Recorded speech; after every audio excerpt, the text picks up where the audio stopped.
একদম আমার মেয়ের মতন দেখতে।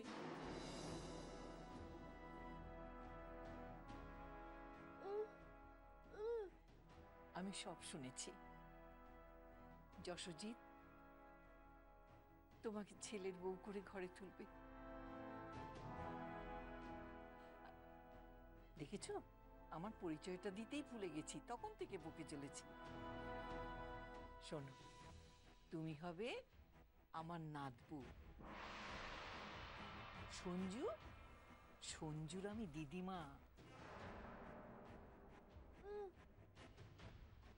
উনি বলছেন উনি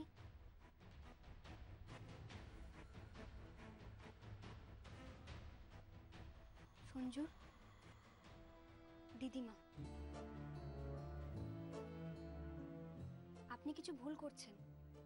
তুমি থামো তুমি, তখন থেকে বকে চলেছ। দেখছো না আমি আমার নাতবুয়ের সাথে কথা বলছি? বিয়ে করে ঘরে আয় মা, আমার সঞ্জুর পাশে এসে দাঁড়া।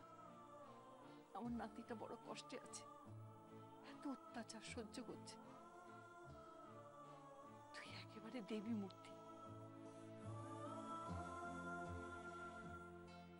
ওর পাশে দাঁড়ালে ও, তুই হয়তো জানিস না আমার সঞ্জুটা।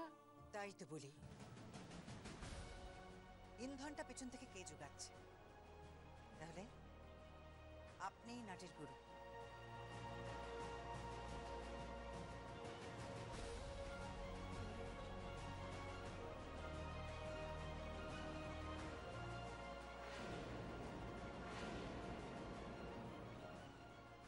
লীলা, ভাগ্যিস এসেছিলাম।